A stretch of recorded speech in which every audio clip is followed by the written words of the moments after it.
BAMCEF unity of मूल निवासी बामसेफ सन 1978 में मान्यवर काशीराम साहब ने दीना भाना के साथ उनसे प्रेरित होकर बामसेफ की स्थापना की थी।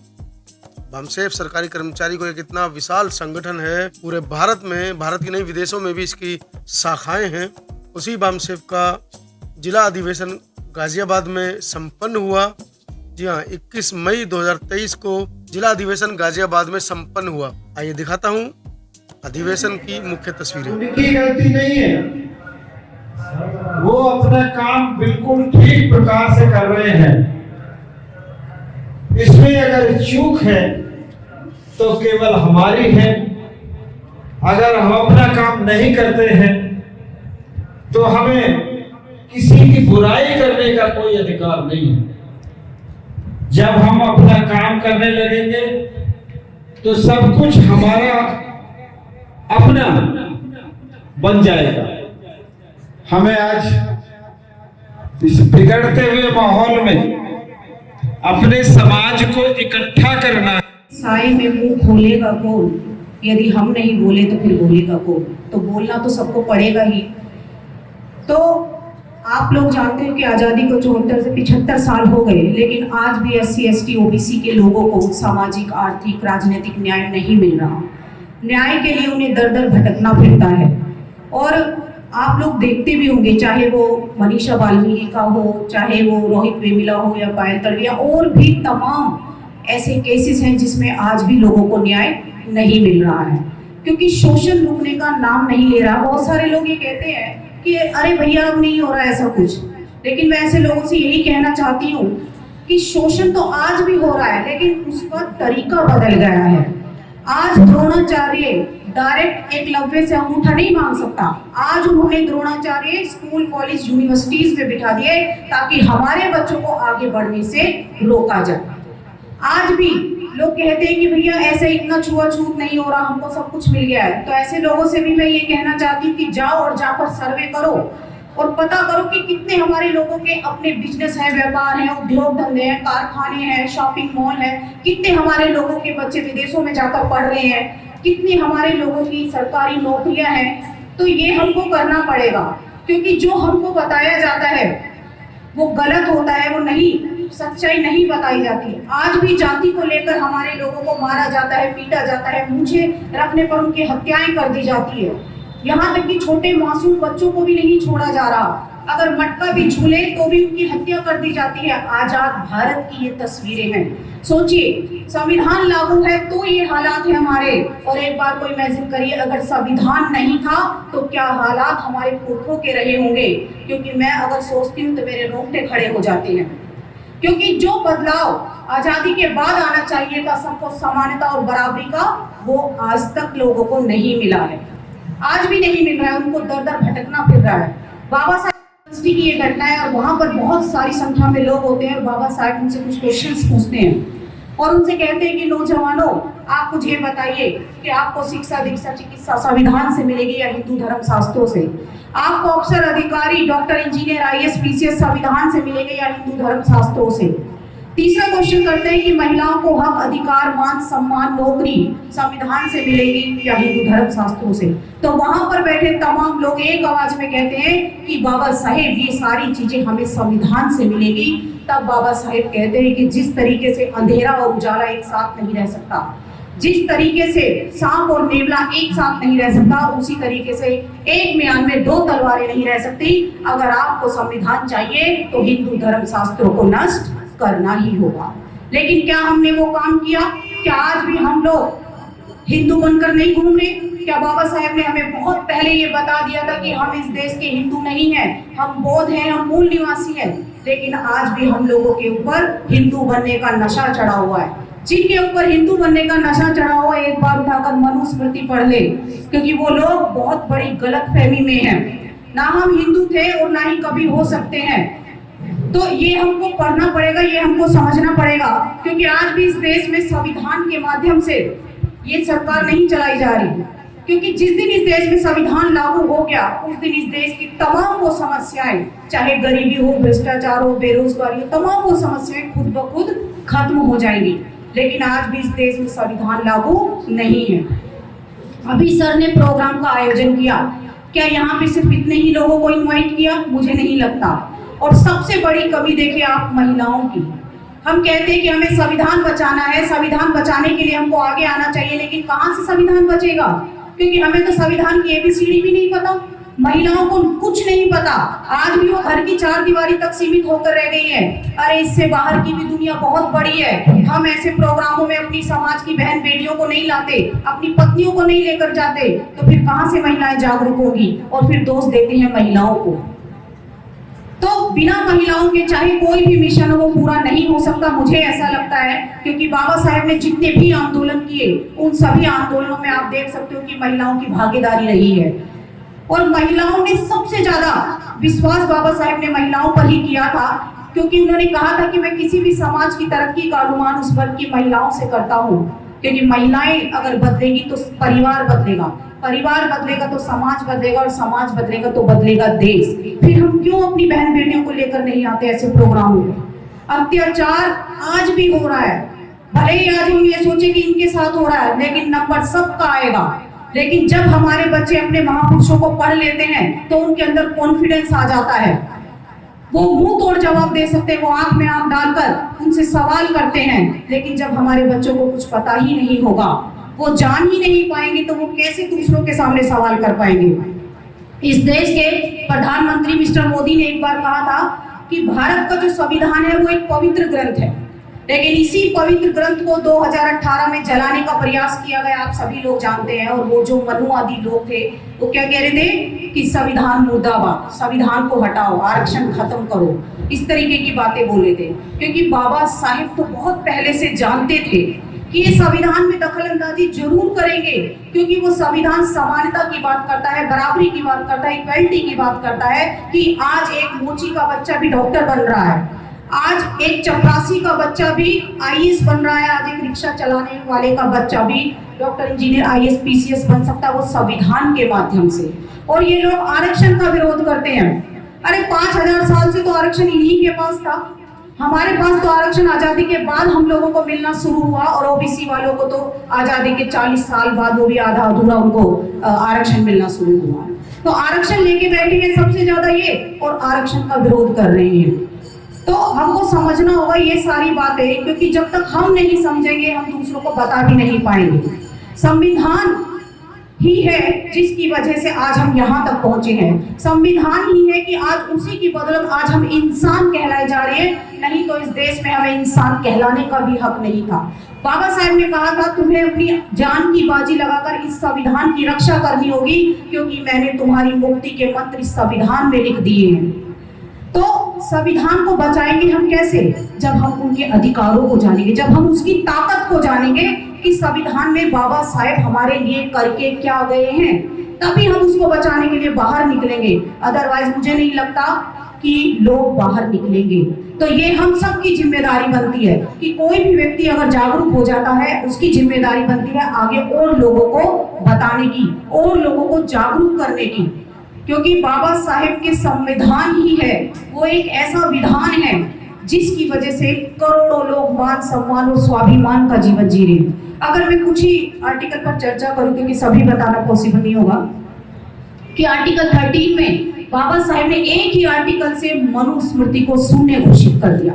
आर्टिकल 14 में समानता का अधिकार, आर्टिकल 15 में स्वतंत्रता का अधिकार, आर्टिकल 16 में सरकारी नौकरियों में आपके साथ कोई भेदभाव नहीं होगा, आर्टिकल 17 में छुआछूत का अंत कर दिया, आर्टिकल 18 में उपाधियों का अंत कर दिया, आर्टिकल 19 में उन्होंने हमको बोलने की आजादी दी, आर्टिकल 23 शोषण के विरुद्ध अधिकार, कोई हमारा शोषण नहीं कर सकता, आर्टिकल 24 14 साल से कम उम्र के बच्चे किसी भी खतरनाक फैक्ट्री में काम नहीं कर सकते, आर्टिकल 25 हमको धर्म परिवर्तन करने की आजादी दी, आर्टिकल 26 ये कहता है कि मंदिर मस्जिद ये बना सकते हैं लेकिन लीगल होनी चाहिए। इस तरीके के तमाम अधिकार, आर्टिकल 42 प्रसूति अवकाश की व्यवस्था बाबा साहेब उस समय करके गए जब इक्का दुक्का महिलाएं पढ़ती थी, लेकिन बाबा साहब 100 साल आगे की सोचते थे। उन्होंने सोचा कि भले ही महिलाएं आज नहीं पढ़ रही, लेकिन आने वाले समय में वो जरूर पढ़ेंगी और मेरी बच्चियों के जीवन में कोई संकट ना आए। सारी व्यवस्था वो संविधान के अंदर करके गए, जिसे मैटरनिटी लीव बोलते हैं, कि डिलीवरी से 3 महीने पहले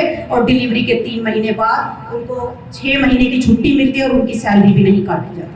आर्टिकल 45 जो शिक्षा का अधिकार, सबसे महत्वपूर्ण अधिकार बाबा साहेब ने दिया और उसमें लिखा कि शिक्षा इतनी सस्ती होनी चाहिए ताकि सभी लोगों की पहुंच में हो। जब इस देश का प्रत्येक बूढ़ा, जवान, महिला पढ़ेंगी तो ये देश खुद ब खुद विकासशील बन जाएगा। लेकिन क्या आज बाबा साहेब के सपनों को चूर चूर नहीं किया जा रहा? आज आप देख सकते हैं कि सरकारी स्कूलों की हालत बद से बदतर है। उन्हें खिचड़ी और दलिया का केंद्र बना दिया गया है। टीचर्स को इतने काम दे दिए कि वो बच्चों की पढ़ाई पर ध्यान नहीं दे रही। तो शिक्षा का निजीकरण किया जा रहा है। और देखिए, उस समय महामना ज्योतिबा राव फुले ने भी निजीकरण का विरोध किया था। हमारे जितने भी तमाम महापुरुष रहे हैं, उन्होंने समता, मैत्री, करुणा और भाईचारे की बात कही है। तो इस तरीके से बाबा साहेब ने महिलाओं को तलाक का अधिकार दिया, दूसरी शादी करने का अधिकार दिया, पिता की संपत्ति में अधिकार दिया, बच्चा गोद लेने का अधिकार दिया। ये सारे अधिकार और भी बहुत सारे अधिकार बाबा साहेब ने हमको संविधान के माध्यम से दिए हैं। तो हम लोगों की जिम्मेदारी बनती है कि हमको संविधान घर घर तक पहुंचाने के साथ साथ उसमें जो दिए गए फंडामेंटल राइट है वो सबको बताने चाहिए। एक जन जागरण अभियान हमको चलाना चाहिए, तभी लोग जागरूक हो पाएंगे। नहीं तो स्थिति बहुत खराब है। जैसे कि अभी सर ने भी बताया, इस देश में अम्बेडकर वादियों के लिए, दलित, शोषित, पीड़ित नारियों के लिए पूरे देश में एक तूफान का माहौल है। तो ये ब्राह्मणवादी लोग, ये मनुवादी लोग हमारे हक अधिकारों पर नजर लगाए हुए हैं। जब तूफान आने वाला होता है, मौसम विभाग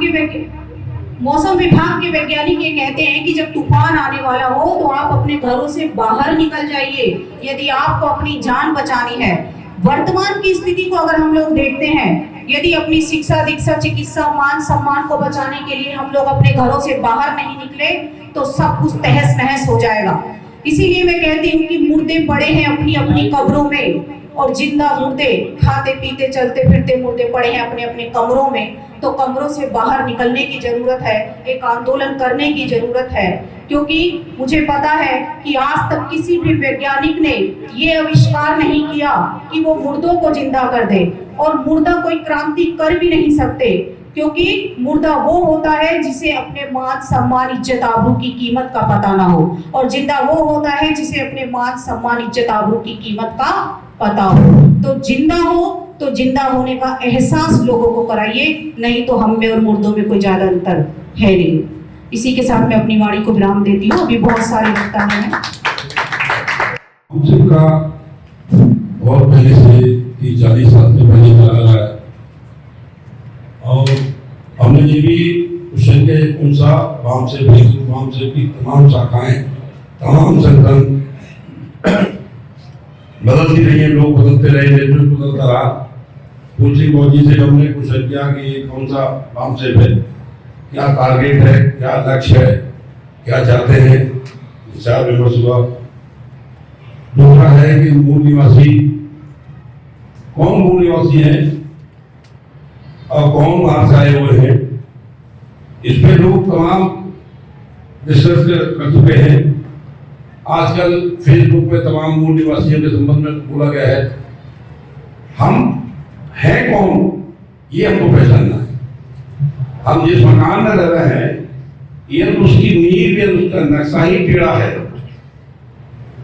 तो बिल्डिंग भी टेढ़ी होगी। क्योंकि बात करते हैं तो वो लोग कर रहे हैं जिनको कभी सजा का प्रावधान था ही नहीं। इसलिए हिंदू समाज की बात करते हैं कि ब्राह्मण कुछ भी कर सकता है, हत्या कर सकता है, बलात्कार कर सकता है, चोरी कर सकता है, कुछ भी कर सकता है, लेकिन उसको सजा का प्रावधान नहीं है। तो वो तो समर्थन करेगा ही करेगा, क्योंकि जहाँ देश के अंदर हिंदू राष्ट्र दूषित होना चाहिए। मानववादी लोग करेंगे तो वो अम्बेडकर बात की बात करेंगे। तो हम लोगों के जो दो विचारधाराएं चल रही हैं, उसमें जो भारत में लोग अपने आप को भूल चुके हैं। असल में 5 चीज़ों का पता होना चाहिए कि हम कौन से वंश से आते हैं, हम कौन सी व्यवस्था से आते हैं, हम कौन सी पद्धति से आते हैं, हम कौन सी संस्कृति से आते हैं, हम कौन सी विचारधारा के लोग हैं। ये इस देश में 2 पांचों चीजें डबल डबल हो रही हैं। जो भारत के 85% लोग हैं ये नागवंशी लोग हैं और 15% जो विदेशी लोग हैं ये इनका वंश आर्य वंश के लोग हैं। और ये जो भारत के लोग की जो व्यवस्था थी ये गण व्यवस्था के लोग हैं, गण व्यवस्था थी इस देश में। और जो भाषा आयु लोग हैं वो वर्ण व्यवस्था के लोग हैं, जो वर्ण व्यवस्था समाज में स्थापित की। ये 12वीं सदी के बाद में 1325 में मनुस्मृति को लागू किया। इससे पहले इस देश के भारत के मूलवासियों का शासन चला है। 1325 के बाद में तुगलक वंश में मनुस्मृति को लागू की गई। इसके बाद और हम कौन सी पद्धति के लोग हैं इस देश में, पहले मार्गदर्शन करें। और इंद्रपाल सिंह यादव।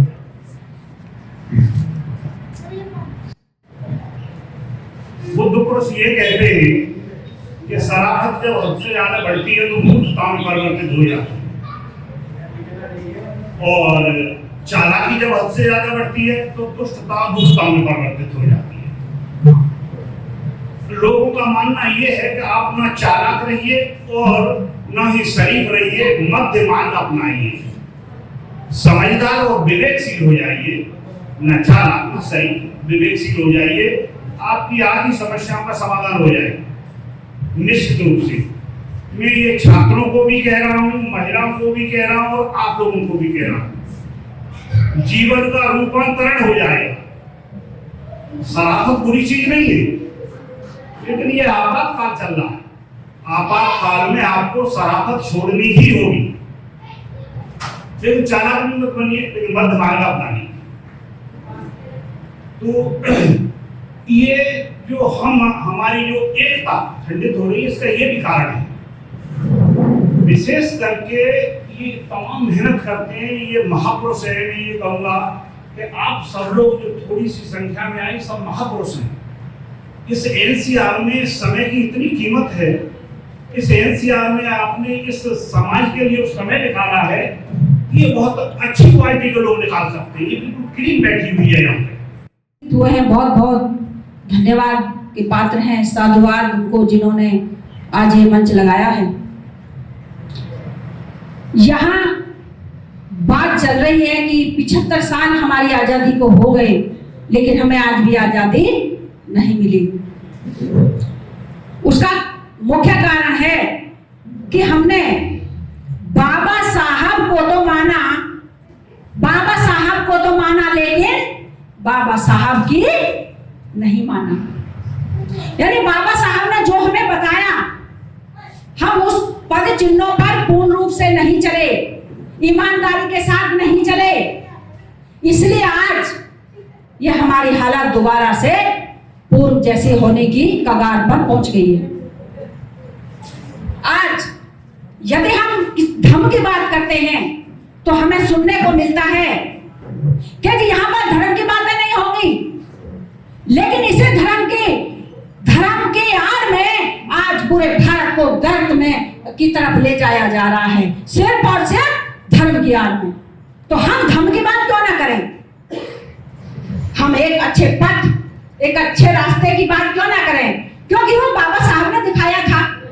यदि वो धर्म अच्छा नहीं होता तो हम बाबा साहब उस धर्म को नहीं चलते और उसको नहीं अपनाते। भाई दूसरों के बाप को बाप कहने से तो अच्छा है अपने लंगड़े लूले जैसे भी हमारे बाप है उनको बाप कहें, क्योंकि बाबा साहब ने भी कहा है कि जो अपना इतिहास नहीं जानता वो कभी इतिहास बना भी नहीं सकता। ये बाबा साहब ने कहा है। हम कोई ऐरा गहरा नथु खेराओं की औलाद नहीं है, हम तो राजा महाराजाओं के औलादे हैं। चक्रवर्ती रहे हमारे पूर्वज, लेकिन किसी गलती की वजह से कुछ ना कुछ गलतियां ऐसी रही होंगी, किन्हीं कारणों से हमारे पुरखों का राज छीन लिया गया, उनको गुलाम बना दिया गया, और उसी गुलामी में हमारे जो हमसे जिन हमारे बाप दादाएं जो हैं वो पैदा हुए। और क्योंकि जो गलतियां रही होंगी वो हमें भी अभी, जैसे बहुत बार सर ने भी बोला था स्टार्टिंग में कि हमारे उत्तर प्रदेश में 4 बार शासन रहा हमारा, और बाम साहब ने इतना जी तोड़ कार्य किया, रात रात भर उसमें मीटिंगें लगती थी, कई बार तो मीटिंगें मैंने भी अटेंड की हैं। हम लूट रहे हैं। एक बात आती, मैं अंधविश्वास पर ज्यादा बोलती हूँ, क्योंकि आज जो हमारा समाज गर्त में जा रहा है वो अंधविश्वास 90% अंधविश्वास का ही नतीजा है। एक बात आती है, कहते हैं कि पुरुष लोग कि महिलाएं नहीं मानती। अरे महिलाएं कैसे माने? महिलाएं तो खूब मानती हैं। आप ही लोगों को डर लगता है कि आपकी महिलाओं ने करवा चौथ का व्रत न रखा तो शायद हम मर जाएंगे। अरे आपकी पत्नियां, आपकी माँ बहनें यदि किसी गैर पुरुष के साथ जाते हो तो आप डंडा लेके उनको रोकोगे नहीं, तो अंधविश्वास से ये काम क्यों नहीं करते? क्यों नहीं रोकते उनको? शीतला प्रसाद जी, पूर्व महानिदेशक भारत सरकार से निवेदन करूंगा कि वो समाज का मार्गदर्शन के, लेकिन हम पढ़े थे पूरा सब चीज से संसाधन से शासन, मानवीय मूल्यों पर आधारित, मानवीय संस्कृति पर आधारित व्यवस्था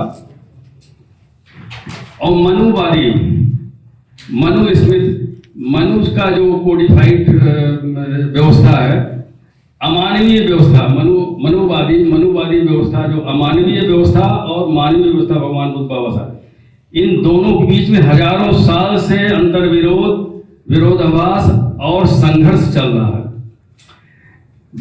दो शक्तियां काम कर रही हैं। एक तरफ मनुवादी व्यवस्था वो मानने वाली शक्तियां हैं, एक तरफ महात्मा बुद्ध और बाबा साहब के सार्वभौम मानवतावाद को मानने वाली शक्तियां हैं। दोनों शक्तियों के बीच में संघर्ष चल रहा है हजारों साल से, और हजारों साल से अन्याय, दुराचार, अत्याचार, शोषण, सामाजिक भेदभाव बढ़ता जा रहा है। इसके बाद मुल्क आजाद होने के बाद 75 वर्षों के बाद संवैधानिक व्यवस्था आई। मनु का भी कोडिफाइड मनुस्मृत संविधान था, वो धार्मिक, सामाजिक, सांस्कृतिक व्यवस्था पर आधारित था, और बाबा साहब ने संविधान दिया। बाबा साहब के संवैधानिक व्यवस्था के 75 वर्षों के बाद भी वो संघर्ष जारी है, लेकिन वो बढ़ रहा है निरंतर।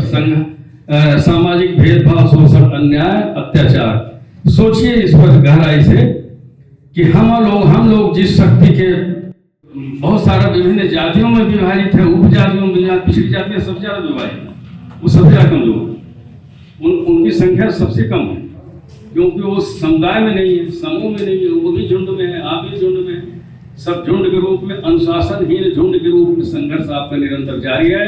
तो आपका शोषण, अन्याय, सामाजिक भेदभाव, दुराचार, अन्याचार, बलात्कार सब जारी रहेगा, सब आगे और बढ़ता रहेगा, कुछ नहीं होने वाला है। इसको समझिए, इसको गहराई से समझने की कोशिश कीजिए।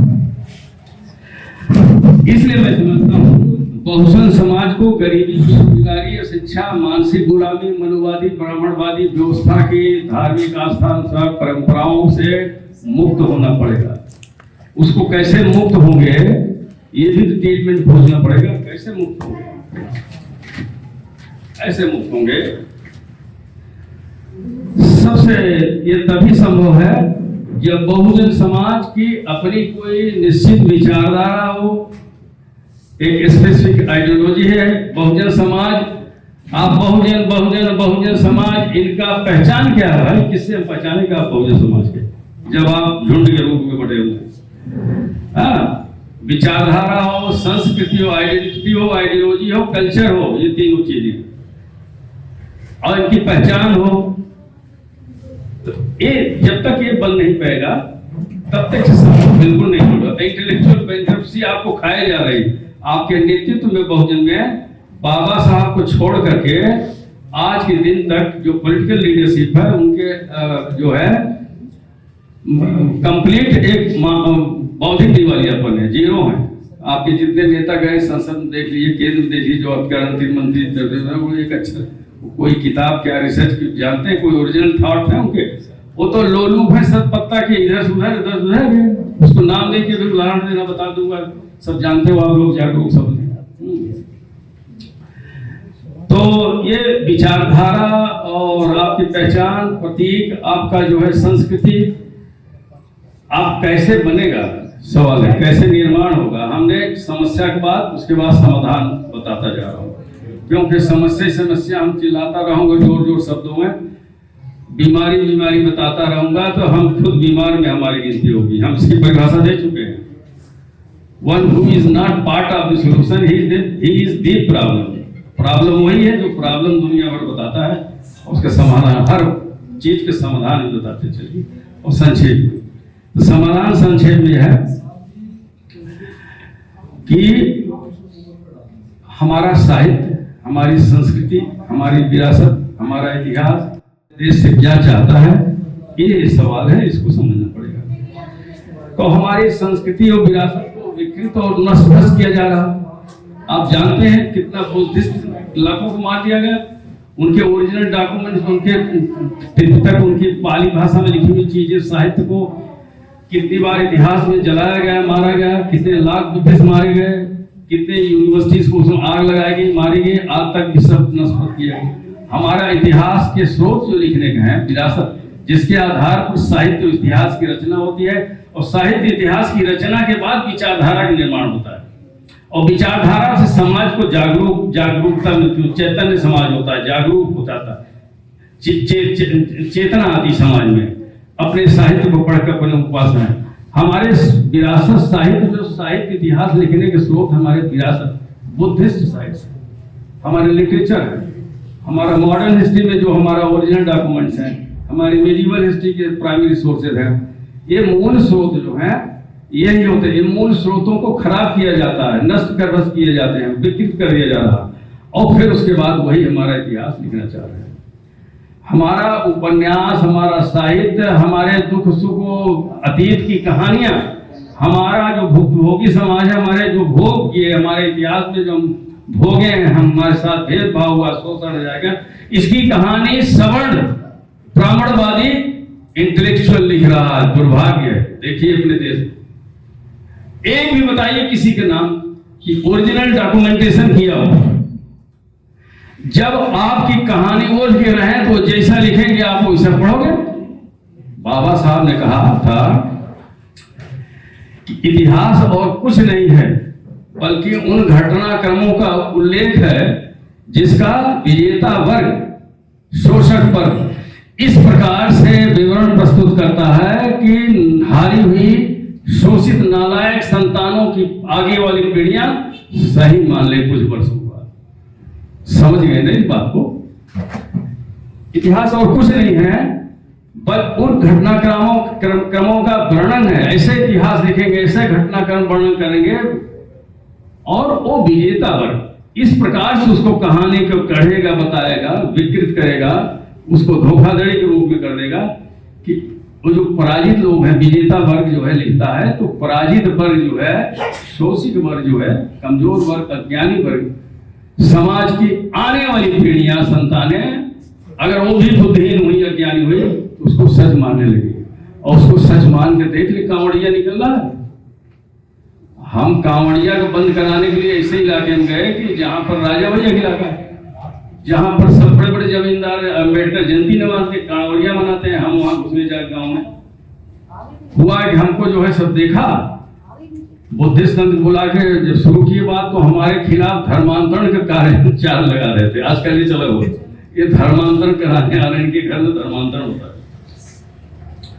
यहाँ तक हुआ कि एक और बुद्धिस्ट सम्मेलन किया वहां, तो उस बारे में देखा होगा बहुत लोग मारे जाते थे नंगे। बाबरी मस्जिद को कोई जानता था? मैं तक सारा कभी नाम सुना था यार, बाबरी मस्जिद रही होगी। ये सैकड़ों वर्ष का बाबरी मस्जिद की खुदाई करके बीजेपी वालों ने कहा कि यार राजकाज हम लोग कुछ नहीं कर पाएंगे, एक ऐसा चीज निकालो इतिहास के पन्नों से, ऐसी घटना खोजो कि जिसका इसका व्यापक प्रभाव पड़े और सत्ता बदल जाए। उन्होंने बाबरी मस्जिद में कहा नहीं नहीं, यहाँ पर खोदो, राम की जन्मभूमि है, राम लला यहीं हुए हैं, वो बुद्धिस्ट साइट है। उसको खुदवाया, उस सुप्रीम कोर्ट के जज जो है वो उसका क्या नाम भूल गया,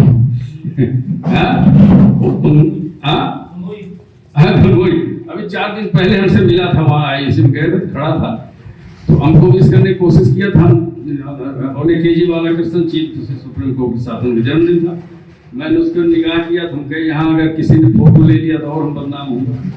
तो मैंने देखा वहाँ खड़ा हुआ, वहाँ नहीं जाकर उनके पास गए, वो फोटोग्राफ मैंने उसके पास भेजा था जो हमारे सोशल मीडिया है। के जी बालाकृष्णन जो सुप्रीम कोर्ट चीफ जस्टिस मानवाधिकार चेयरमैन है, इस समय उनको कुछ बनाया गया बहुत बड़ा पद। हमारे सभी कार्यक्रम में आते हैं जितने हाई कोर्ट सुप्रीम कोर्ट जजेस। तो और रंजन गोगोई ने ऐसा फैसला सुनाया कि यहाँ पर राम जन्मभूमि है और राज्यसभा मेंबर बन गए। तो मंदिर बनाए, मंदिर ही बनाएंगे, मंदिर ही बनाएंगे, अपना अपना जो है शासन तंत्र, मंदिर बनाते पर है अपना बीजेपी के शासन बनाएंगे पूरे देश में। इतिहास कितनी इंपॉर्टेंट चीज है, इतिहास बहुत बड़ी चीज।